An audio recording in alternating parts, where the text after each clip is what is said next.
సర్వాధికారియు నిరంతర స్తోత్రార్హుడు యేసుక్రీస్తు ప్రభువారి ప్రశస్త నామంలో ఉదయకాలపు వర్తమానాల కొరకు ఎదురు చూస్తున్న మీ అందరికీ ఎమాన్యుయల్ మినిస్ట్రీస్ తరపున మా శుభాభివందనాలు తెలియచేస్తూ ఉన్నాను. క్రీస్తునందు మాకు అత్యంత ప్రియమైన దైవజనాంగమ ఎలా ఉన్నారు? కుటుంబ సభ్యులందరూ క్షేమంగానే ఉన్నారు కదూ? మంచిది. ఈరోజు శనివారం కదా, ఉదయం 10 గంటలకి ఉపవాస ప్రార్థన, ఓ దివ్యమైన సందేశం. నీ తలుపులు మూస్తే నీ కొరకు తలుపులు తెరిచే దేవుడు. దివ్యమైన వర్తమానం వినండి, ఆశీర్వదించబడండి. రేపు ఆదివారం కదా, హైదరాబాద్ సెంట్రల్ మందిరంలో 4 ఆరాధనలు జరుగుతాయి. ఉప్పల్ బ్రాంచ్ మందిరంలో 3 ఆరాధనలు, కొత్తగా ప్రారంభించబడిన పటాన్చెరు పరిచర్యలో సాయంకాలం 6 గంటలకు ఆరాధన. ప్రత్యేకంగా సెంట్రల్ మందిరంలో రేపు ఆదివారం 3 దివ్యమైన వర్తమానాలు. ఫస్ట్ సెషన్లో కలత చెందకుమా, కార్యాలు చేసే దేవుడు నీ చెంతనుండగా కలత చెందకుమా, దివ్యమైన వర్తమానం. ఓ నేర్పరి అయిన శిల్పకారుని కథ ఇది. ఓ నేర్పరి అయిన శిల్పకారుని కథ ఇది. ఎవరా నేర్పరి అయిన శిల్పకారుడు? ఏమా కథ? సెకండ్ సెషన్లో నేర్పు, ఓర్పు, ఇది కృపకే సాధ్యం. 3వ సెషన్లో అందించబోతున్నాం. వినండి, ఆశీర్వదించబడండి. మంచిది. ఈ దినం ఓ ప్రత్యేకమైన సందేశం మీతో పంచుకోవాలని పరిశుద్ధాత్మ చేత రేపబడి ఈ వర్తమానం మోసుకొని మీ మధ్యలోకి రావటానికి ప్రభు కృప చూపించారు. చూడండి, మత్తయి సువార్త 3వ అధ్యాయం 16వ వచన చివరి భాగం. దేవుని ఆత్మ పావురము వలె దిగి ఆయన మీదకి వచ్చుట చూచెను. వినండి. పాత నిబంధనలో కానీ కొత్త నిబంధనలో కానీ అనేకసార్లు పరిశుద్ధాత్మ దేవుడు ఆయా రూపాలలో వచ్చారు. కొన్ని సందర్భాలలో గాలి వలె వచ్చారు, మరికొన్ని సందర్భాలలో అగ్నిస్వరూపుడిగా వచ్చారు, మరికొన్ని సందర్భాలలో ఈ స్థలంలో ప్రత్యేకంగా పరిశుద్ధాత్మ దేవుడు పావురము వలె వచ్చాడు. ప్రత్యేకంగా క్రొత్త నిబంధనలో పరిశుద్ధాత్మ దేవుడు మేడగది మీదకి అగ్నిస్వరూపుడిగా వచ్చాడు. ఎక్కడేమో పావురాకారంలో వచ్చాడు. ఒకసారి నేను మిమ్మల్ని అడుగుతా, మీకు తెలిసింది కింద కామెంట్ బాక్స్లో రాయండి. శిష్యుల మీదకేమో ఆ 120 మంది మేడగది మీద ఉంటే ఆ స్థలంలోకేమో పరిశుద్ధాత్మ దేవుడు అగ్నిస్వరూపుడిగా వచ్చాడు. వేరే యేసుక్రీస్తు వారి దగ్గరికి వచ్చేసరికి పావురాకారంలోకి వచ్చాడు. ఎందుకు యేసుక్రీస్తు వారిలోకి పావురాకారంలోకి వచ్చాడు?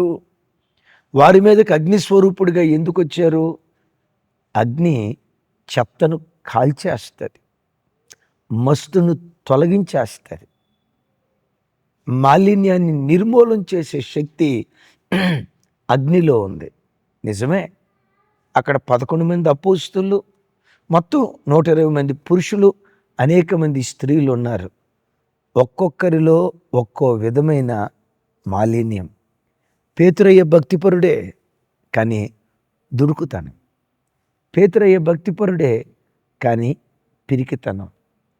పేతురు వారిలో ఉన్న పిరుకుతనం అనే మస్టు, పేతురు వారిలో ఉన్న దుడుకుతనం అనే మస్టు కాల్చివేయటానికి అగ్నిస్వరూపుడిగా దిగివచ్చాడు ఆయన. విన్నారా?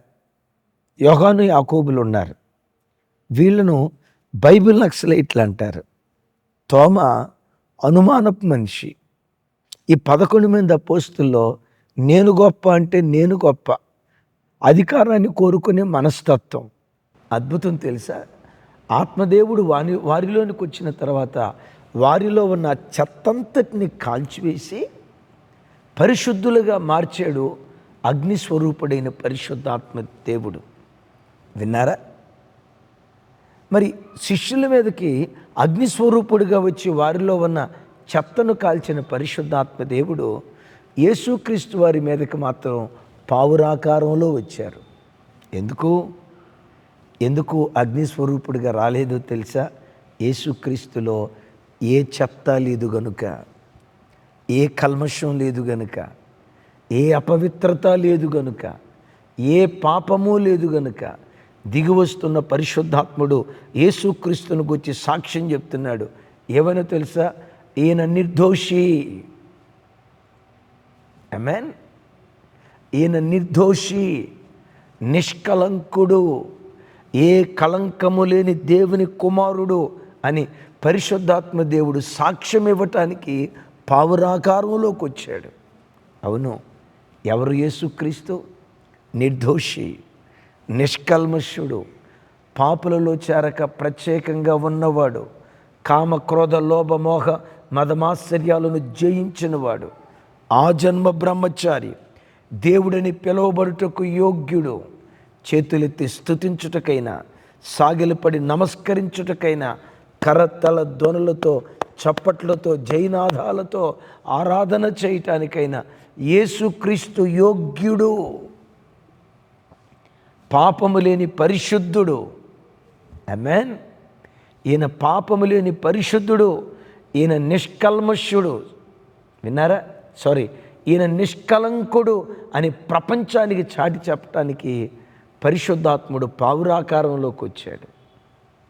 దైవజనమా, అయితే మీతో ఒక మాట అంట. అదే పరిశుద్ధాత్ముడు నీలోనికి వస్తే ఆ ఆత్మదేవుడు నిన్ను నిష్కలంకుడిగా, నిర్దోషిగా మార్చగలిగిన శక్తివంతుడు. రేపు ఆరాధనకి వెళ్తున్నారు కదా, అడగండి ప్రభుని, ప్రభా నన్ను స్వస్థపరచయ్యా అని అడుగుదాం. అడిగిన దానికంటే, నా కన్నీళ్లు తుడువయ్యా అని అడిగిన దానికంటే, నా సమస్యలు పరిష్కరించయ్యా అని అడిగిన దానికంటే అడుగుదాం. వాటికంటే విశేషంగా, అయ్యా రేపు మందిరంలో అడుగు పెడతా ఉన్నాను, నీ ఆత్మతో నన్ను ముద్రించాయా, పరిశుద్ధాత్ముడా పావురాకారం వలె నా తల మీదకి దిగిరాయ్యా, ప్రభు సన్నిధిలో కోరుకోవలసిన వారు. రెండవది, యేసుక్రీస్తు వారి మీదకి పరిశుద్ధాత్మ దేవుడు పావురం వలె దిగిరావటానికి కారణం, ఈ యేసు నవయుగాన్ని, నవశకాన్ని మీ జీవితంలో ప్రారంభించబోతున్నాడు. ఒక నూతన సృష్టిగా మిమ్మల్ని మార్చబోతున్నాడు అనేదానికి చిహ్నంగా పరిశుద్ధాత్మ దేవుడు పావురాకారంలోకి వచ్చాడు. ఒకసారి ఆలోచించండి. ఏంటన్నా, యేసుక్రీస్తు వారు మన జీవితంలో నవయుగాన్ని ప్రారంభిస్తాడా, నవశకాన్ని ప్రారంభిస్తాడా? ఇది వినటానికి బాగుంది, కానీ బైబిల్లో దేన్ని ఆధారం చేసుకొని చెప్తున్నారు అని అంటారా? చూడండి, నోవాహు జలప్రళయం ముగించిందో లేదో, దేవుని ఉగ్రత తీరిపోయిందో లేదో తెలుసుకుందామని పావురాన్ని పంపించారు.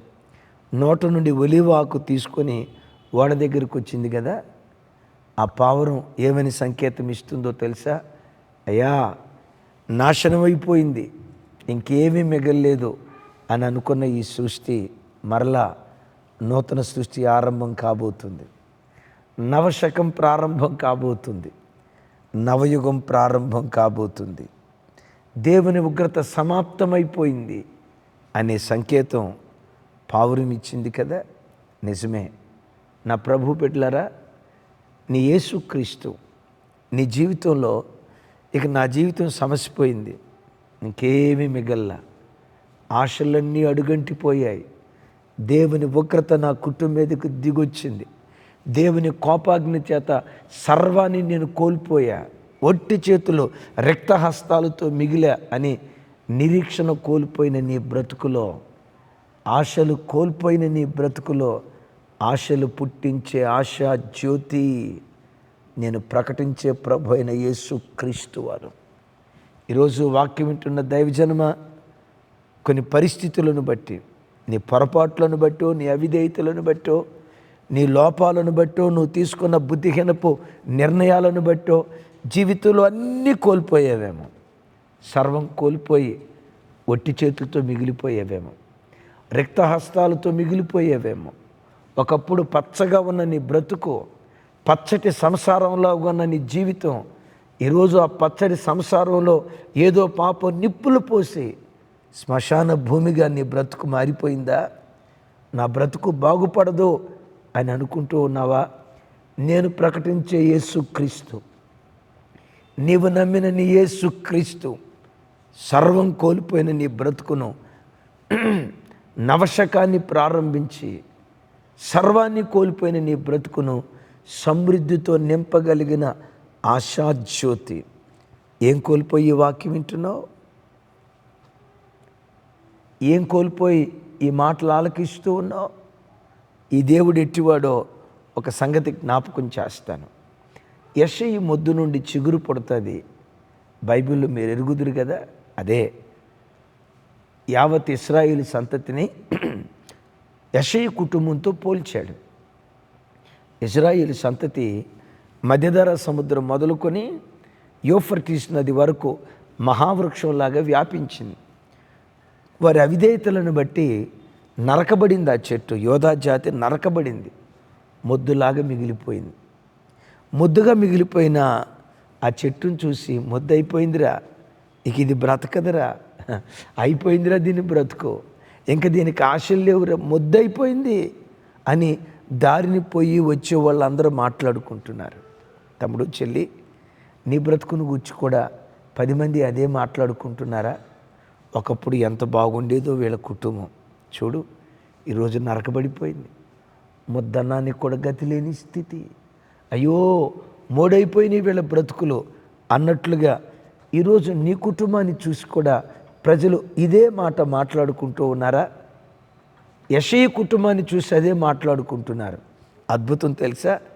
ఆ మొద్దులో నుండి చిన్న చిగురు ప్రారంభమైంది. ఆ చిగురు ప్రారంభమైన తోడనే ఇప్పుడు దారిని పోయే వాళ్ళందరూ ఏమనుకున్నారు తెలుసా? ఈ చెట్టు చచ్చిందనుకున్నాం, లేదు లేదు బ్రతికిందిరా, ఇది మరలా బ్రతుకుతుందిరా, ఇది మరలా మహావృక్షం అవుతుందిరా అని ఇప్పుడు కొత్తగా మాట్లాడుకుంటూ ఉన్నారు. ఇంతకీ ఆ యెషయి మొద్దు నుండి చిగురించిన ఆ అంకురం ఎవరో తెలుసా? ఆయనే మన ఆరాధ్య దైవం ప్రభు అయిన యేసుక్రీస్తు వారు. యెషయి మొద్దులో నుండి యేసుక్రీస్తు అనే చిగురు ఉద్భవించిన తర్వాత ఇప్పుడు ఈ చిగురు యూఫ్రటీస్ నుండి మధ్యధరా సముద్రం వరకే కాదు, అమెరికా నుండి ఆస్ట్రేలియా వరకు. ఆస్ట్రేలియా అంటే మా వాడు ఊరుకోడు తమ్ముడు. అమెరికా నుండి న్యూజిలాండ్ వరకు, విన్నారా? అమెరికా నుండి న్యూజిలాండ్ వరకు ప్రపంచ దేశాలంతా విస్తరించింది దావీదు సామ్రాజ్యం. అంటే యేసుక్రీస్తు ఎలాంటి నవశకాన్ని ప్రారంభించాడో తెలుసా? కోల్పోయిన దానికంటే రెట్టింపు ప్రభావం, రెట్టింపు వైభవం, రెట్టింపు కీర్తి, రెట్టింపు ఘనత యేసుక్రీస్తు వారి ద్వారా ఇశ్రాయేలీయులకు కలిగింది. తమ్ముడు చెల్లి, యేసుక్రీస్తు ఎవరో తెలుసా? గౌరవాన్ని కోల్పోయేవేమో, ప్రభావాన్ని కోల్పోయేవేమో, ఘనతను కోల్పోయేవేమో. నువ్వు కోల్పోయిన ప్రభావము కంటే రెట్టింపు ప్రభావాన్ని ఇవ్వగలిగిన వాడు ప్రభు అయిన యేసుక్రీస్తు వారు. నవశకాన్ని ప్రారంభిస్తాడు. నీ పాత ప్రాచీన రోత జీవితం అంతటిని తొలగించి ఒక నూతన సృష్టిగా ఈ ప్రభు నిన్ను మారుస్తాడు. విన్నారా? అదే పరిశుద్ధాత్మ దేవుడు నీలోనికి వస్తే నీ ఇంటికే ఒక నవశకం ఇచ్చేవాడిగా నా దేవుడు నిన్ను మారుస్తాడు. మూడో మాట చెప్పమంటారా? 1, పావురాకారంలోకి రావటానికి యేసుక్రీస్తు నిర్దోషత్వానికి చిహ్నం. 2వది నవశకం, నవయుగానికి చిహ్నం. 3వది విమోచనకు చిహ్నం. అవును, పాత నిబంధనలో ఏ పాపైనా తన పాప పరిహారము నిమిత్తం పావురాన్ని తీసుకొచ్చి బలి అర్పించేవాళ్ళు. పావురం అర్పించిన ఆ బలి మానవాళి పాప పరిహారం కలుగుతున్నట్లుగా లేఖనాల్లో మనం చూస్తున్నాం కదా.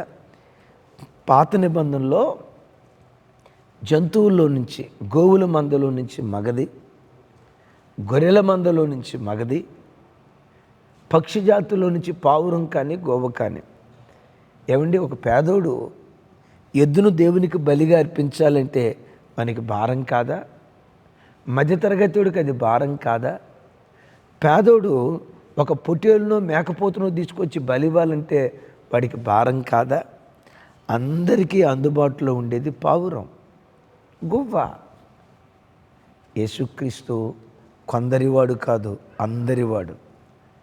ఆయన ధనవంతులకు దేవుడు, దరిద్రులకి దేవుడు, సామాన్యులకి దేవుడు, సామంతులకు దేవుడు, రైతుకు దేవుడు, రాజుకు దేవుడు, చెరలో ఉన్నవాడికి దేవుడు, సింహాసనం మీద ఉన్నటువంటి వాడికి దేవుడు. యేసుక్రీస్తు అందరికీ చెందినవాడు. అందుకనే పావురం ఒక అద్భుతమైన మాట చెప్తాను.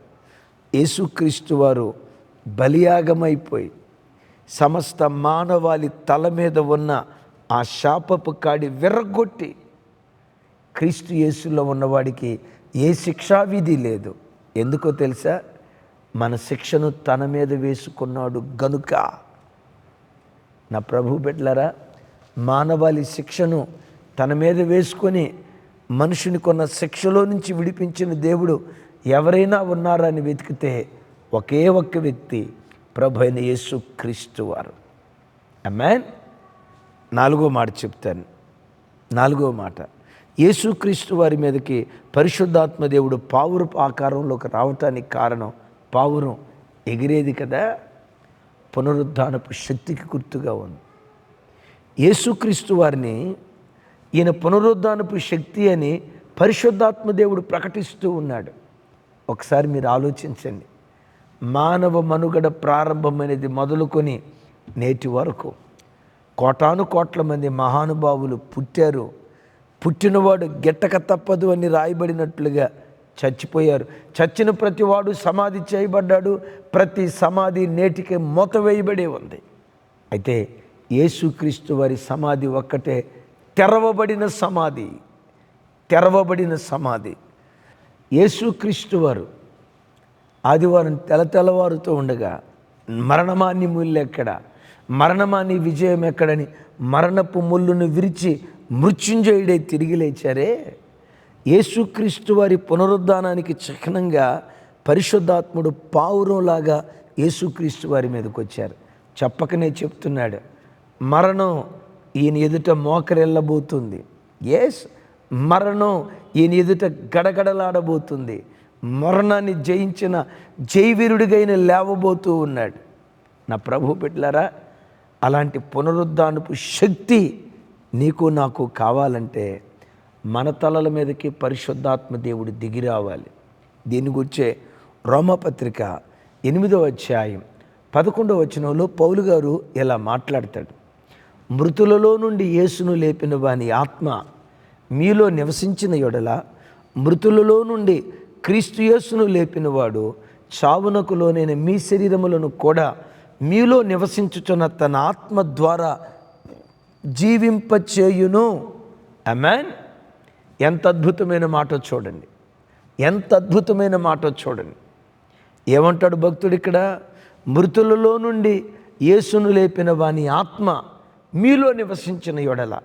ఒకసారి నా వైపు చూసి సమాధానం చెప్పండి. యేసుక్రీస్తు వారిని మృతులలో నుంచి లేపింది ఎవరట? పరిశుద్ధాత్మ దేవుడు. విన్నారా? యేసుక్రీస్తులోనికి దిగి వచ్చిన పావురపు ఆకారం లాంటి ఆ పరిశుద్ధాత్మ దేవుడు ఆయనలో ఉండి పునరుద్ధానపు శక్తినిచ్చాడు. యేసుక్రీస్తును మృతులలో నుంచి లేపింది పరిశుద్ధాత్మ. అంటాడు, ఆ ఆత్మ మీలో నివసించిన యెడల. యేసుక్రీస్తు మీద ఏ ఆత్మ ఉందో ఆ ఆత్మ యేసుక్రీస్తుకు మాత్రమే పరిమితం చేయట్లా. ఈరోజు వాక్యం వింటున్న తమ్ముడు, ఈరోజు వాక్యం వింటున్న చెల్లి, యేసు మీదకి దిగి వచ్చిన పరిశుద్ధాత్ముడు ఈ దినం నీ మీదకి దిగి రావాలని ఆయన కోరుకుంటూ ఉన్నాడు. పక్షపాతము లేని దేవుడు, అడుగు ప్రతి వారికి తన ఆత్మను అనుగ్రహించే దేవుడు. నువ్వే ఇంట్లో ఉండి వాక్యం వింటున్నావో నీ ఇంటి మీదకి దేవుడు పరిశుద్ధాత్మను పంపాలని కోరుకుంటూ ఉన్నాడు. కొర్నేలి ఇంటి మీదకి దిగి వచ్చిన పరిశుద్ధాత్మ దేవుడు, మేడగది మీదకి దిగి వచ్చిన పరిశుద్ధాత్మ దేవుడు, ఎఫెసీ సంఘం మీదకి దిగి వచ్చిన పరిశుద్ధాత్మ దేవుడు.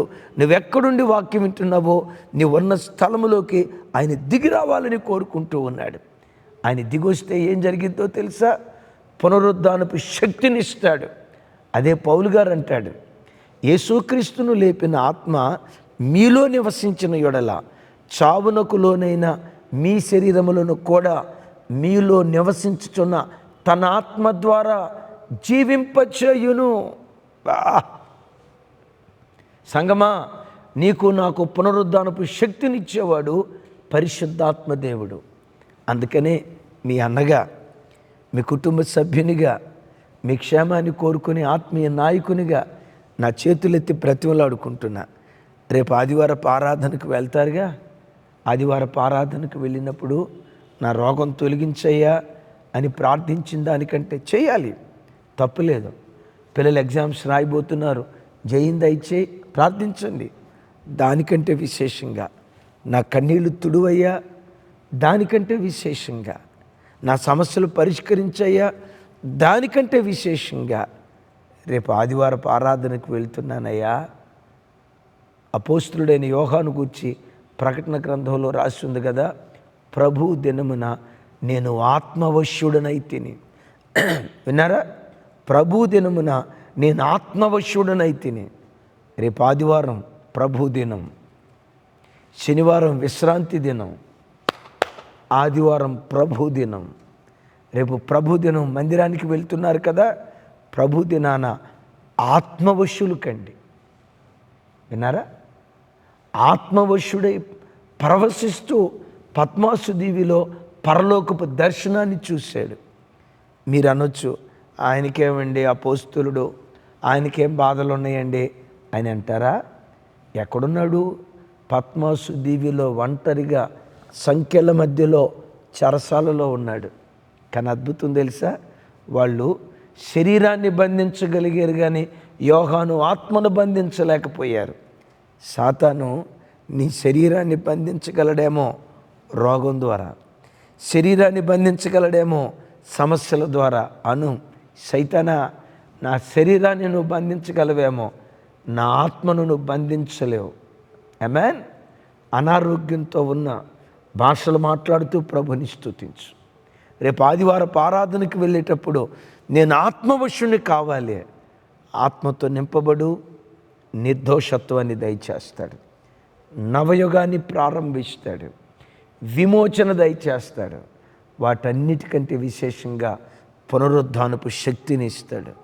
అట్టి కృప పరిశుద్ధాత్మ ద్వారా మనం ఒక్కొక్కరం పొందుకుందుముగాక. చిన్న ప్రార్థన చేస్తాను. తండ్రి, మాతో మీరు మాట్లాడిన శ్రేష్టమైన మీ మాటల కొరకు స్తోత్రాలు నాయనా. మాతో మీరు మాట్లాడిన ప్రతి మాటకై వందనాలు. ఈ వాక్యం ఎవరెవరైతే విన్నారో ఒక్కొక్కరి మీదకి పరిశుద్ధాత్మ దేవుడు బలంగా దిగివచ్చునుగాక. పరిశుద్ధాత్మ దేవా, నీకు స్తోత్రాలు. కొన్నేళ్ళు ఇంటి మీదకి దిగి వచ్చారే, ఎఫెసీ సంఘం మీదకి దిగి వచ్చారే, మేడగది మీదకి దిగి వచ్చినట్లుగా, యేసుక్రీస్తు వారి మీదకి దిగి వచ్చినట్లుగా ప్రార్థనలు ఏకీభవిస్తున్న ఒక్కొక్క బిడ్డ మీదకి మీరు దిగివచ్చుదురుగాక. ఆత్మ ప్రసన్నత ఒక్కొక్క బిడ్డ అనుభవించుదురుగాక. మాతో మీరు మాట్లాడినందుకు స్తోత్రాలు, ఆ కార్యాలు జరిగిస్తున్నందుకు స్తోత్రాలు, ఆత్మవశులుగా మారుస్తున్నందుకు స్తోత్రాలు. యేసు నామం పేరిట ప్రార్థించి స్తుతించి పొంది ఉన్నాము తండ్రి. తండ్రి అయిన దేవుని ప్రేమ, కుమారుడైన యేసుక్రీస్తు వారి దివ్య కృప, పరిశుద్ధాత్మ దేవుని సహవాసం మనకు సకల పరిశుద్ధులకు సదా తోడయుండి నడిపించునుగాక. Amen, amen. Thank you. కృపా సమాధానాలు మనందరికీ తోడయుండునుగాక.